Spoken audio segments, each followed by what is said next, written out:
Existe uma frase que, quando ouvi pela primeira vez, fez algo dentro de mim mudar de lugar.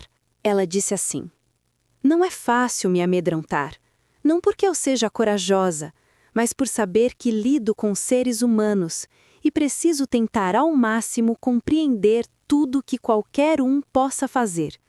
Ela foi dita por uma mediadora de conflitos que trabalhava em comunidades em situação de violência extrema. Ela entrava em lugares onde outros recuavam. Sentava na mesma mesa com pessoas que haviam cometido atos que a maioria de nós sequer consegue imaginar.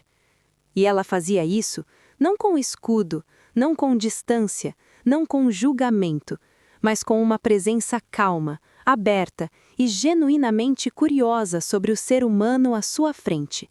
Quando perguntaram a ela de onde vinha essa tranquilidade, ela não falou em técnica, ela falou em compreensão. E é exatamente sobre isso que vamos falar hoje. Você vai entender por que o medo que sentimos das pessoas, nas discussões, nos conflitos, nas situações difíceis, não vem do perigo real que elas representam, vem da nossa incapacidade de compreendê-las. E quando você desenvolve essa capacidade, algo extraordinário acontece. O mundo se torna um lugar muito menos ameaçador e você, uma pessoa muito mais presente. Isso é o coração da comunicação não violenta. Pense na última vez que alguém fez algo que te deixou com raiva, ou com medo, ou completamente sem palavras. Pode ter sido uma crítica inesperada do seu chefe, uma frase agressiva vinda de alguém da família, um silêncio frio de um amigo próximo, ou até algo mais sério, uma ameaça, uma traição, um comportamento que pareceu absolutamente incompreensível. O que você sentiu naquele momento? Provavelmente, além da emoção imediata, você sentiu algo que vai além dela, uma espécie de distância, um abismo entre você e aquela pessoa.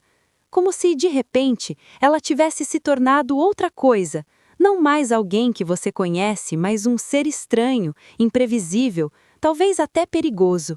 E esse abismo, essa distância que se abre entre nós e o outro no momento do conflito, é exatamente onde mora o medo.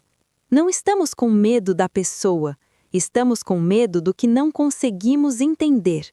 Marshall Rosenberg, o psicólogo americano que desenvolveu a comunicação não violenta nas décadas de 1960 e 1970, passava anos trabalhando com comunidades em conflito ao redor do mundo. De escolas americanas segregadas a zonas de guerra no Oriente Médio, e em todos esses lugares ele observou a mesma coisa. Quando as pessoas deixavam de se ver como ameaças e passavam a se ver como seres humanos com necessidades, a dinâmica inteira mudava. Não era mágica, era compreensão. E compreensão, como qualquer habilidade, pode ser aprendida. Aqui está algo que pode parecer desconfortável à primeira vista, mas que, quando você absorve de verdade, muda completamente a forma como você se relaciona com as pessoas. Todo comportamento humano, absolutamente todo, é uma tentativa de atender a uma necessidade. Sim, inclusive os comportamentos que você considera ruins, inclusive as atitudes que te machucaram, inclusive as ações que você jamais cometeria. Isso não significa que tudo é justificável, não significa que você precisa concordar com o que o outro faz, muito menos aceitar passivamente situações que te prejudicam. O que significa é que por trás de qualquer ação humana, por mais incompreensível que pareça, existe uma necessidade não atendida tentando se expressar da única forma que essa pessoa conhece naquele momento. A criança que bate nos colegas na escola pode estar buscando o reconhecimento e só aprendeu a obtê-lo pela força. O adulto que grita numa discussão pode estar com medo de não ser ouvido e aprendeu que elevar a voz é a única maneira de ser levado a sério. A pessoa que some sem dar satisfações pode estar precisando desesperadamente de espaço e nunca aprendeu a pedir isso com palavras. Quando você começa a enxergar dessa forma, algo curioso acontece. O julgamento diminui. Não porque você se tornou ingênuo, mas porque você ficou mais inteligente emocionalmente. Você parou de reagir ao comportamento e começou a perceber o que está por baixo dele. E é aí, nesse espaço entre o estímulo e a resposta, que a comunicação não violenta vive. A CNV, na sua forma mais estruturada, se organiza em 4 componentes. Não são regras rígidas, são mais como lentes, formas de enxergar uma situação com mais clareza antes de reagir a ela.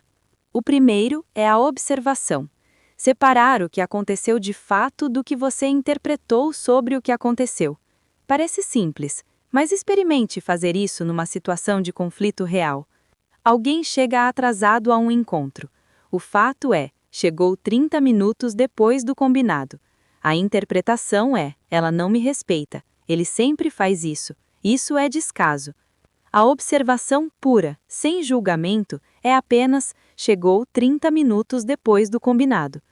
Quando você aprende a separar esses 2 planos, o que aconteceu e o que você pensou sobre o que aconteceu, você recupera a clareza. E clareza é o primeiro passo para qualquer conversa produtiva. O segundo pilar é o sentimento. Nomear o que você está sentindo de verdade, não o que você acha que deveria sentir, não o que parece mais aceitável expressar, o que está acontecendo dentro de você. A CNV tem uma distinção muito importante aqui. Sentimentos reais, como tristeza, medo, alegria, frustração, alívio, versus pseudo-sentimentos, que na verdade são interpretações disfarçadas de emoção. Me sinto ignorada não é um sentimento, é uma interpretação de que o outro está me ignorando. Me sinto triste e invisível, isso sim é um sentimento. Essa diferença importa muito, porque os sentimentos reais nos conectam, os pseudo-sentimentos acusam. O terceiro pilar são as necessidades. Por baixo de todo sentimento existe uma necessidade, sempre. Quando estamos tristes, é porque alguma necessidade não foi atendida, de conexão, de reconhecimento, de segurança, de autonomia, de significado. Quando estamos alegres, é porque alguma necessidade foi satisfeita. Identificar a necessidade por trás do sentimento é um exercício de autoconhecimento profundo e também é o ponto de virada em qualquer conflito, porque quando 2 pessoas conseguem falar sobre suas necessidades em vez de acusar o comportamento uma da outra, a conversa deixa de ser uma batalha e passa a ser uma busca conjunta por solução. O quarto pilar é o pedido. Depois de observar, sentir e identificar a necessidade, você faz um pedido, claro, concreto, factível e genuinamente aberto à resposta do outro, inclusive ao não. Um pedido na CNV não é uma exigência disfarçada, é uma proposta de colaboração. Você poderia me avisar quando for se atrasar? É um pedido. Você precisa me avisar quando for se atrasar. É uma exigência. A diferença está no poder que você devolve para o outro e no tipo de conexão que você está criando.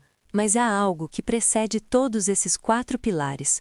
Algo sem o qual a técnica se torna apenas performance. Esse algo é a empatia. E aqui precisamos ser muito cuidadosos com o que queremos dizer quando usamos essa palavra. Empatia não é simpatia, não é concordar com o outro, não é sentir pena, não é se dissolver no sofrimento alheio até perder o seu próprio chão. Empatia, na CNV, é a capacidade de estar presente com o que o outro está vivendo, sem julgamento, sem pressa de resolver, sem a necessidade de transformar a experiência dele na sua. Rosenberg costumava dizer que a empatia exige esvaziar a mente e ouvir com todo o ser. É uma presença plena, não apenas das orelhas, mas do coração inteiro. E isso, essa qualidade de presença, é exatamente o que está por trás da frase que abre este vídeo. Não é fácil me amedrontar, porque sei que lido com seres humanos. Quando você genuinamente acredita que toda pessoa está tentando, da forma que consegue, atender às suas necessidades, quando você desenvolve curiosidade genuína sobre o que move o outro, você para de ver ameaça e começa a ver humanidade. E é muito difícil ter medo de alguém que você enxerga como humano. Isso não é ingenuidade. É uma das formas mais sofisticadas de inteligência social que existe. Mas vamos ser honestos. Há momentos em que isso parece impossível. Quando alguém diz algo que te fere profundamente, quando o comportamento do outro é realmente destrutivo, quando você está exausto, sobrecarregado e simplesmente não tem energia para entender ninguém. A CNV não pede que você seja um santo, não pede que você se coloque em segundo lugar o tempo todo, não pede que você tolere o intolerável.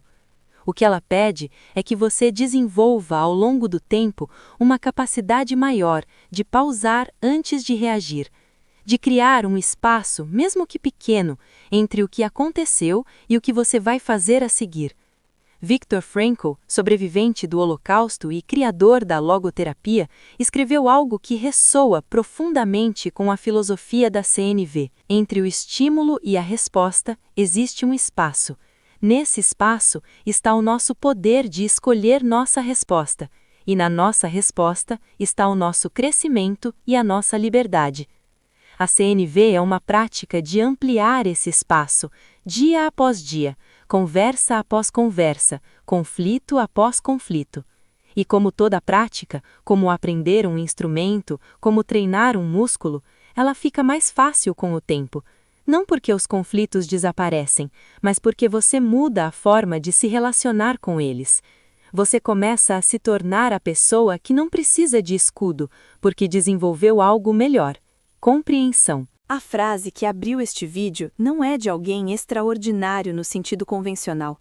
É de alguém que escolheu, repetidamente, o caminho mais difícil e mais humano, o de tentar compreender antes de julgar, de ouvir antes de reagir, de enxergar o outro como um ser que, como você, está tentando sobreviver e pertencer neste mundo. Esse caminho tem nome, tem método, tem uma prática concreta que você pode começar hoje. E não precisa começar pelo grande conflito, pela relação mais difícil, pela situação mais carregada. Pode começar na próxima vez em que sentir aquela contração no peito, quando alguém disser algo que não esperava. Pode começar ali, com a simples pergunta: o que essa pessoa está precisando agora? Não para ceder, não para concordar, mas para entender. Porque entender muda tudo. Se esse conteúdo fez sentido para você, deixa o seu like. Ele ajuda muito o canal a crescer e a levar essa mensagem para mais pessoas. Inscreve-se se você ainda não fez isso, porque temos muito mais pela frente. Nos próximos vídeos, vamos aprofundar cada um dos 4 pilares da CNV com situações práticas do cotidiano, no trabalho, nas relações afetivas, na família, e me conta nos comentários qual é a situação da sua vida em que você mais sente dificuldade de aplicar a empatia. Qual é o tipo de comportamento que mais te afasta da compreensão? Tô aqui, lendo tudo. Até o próximo vídeo.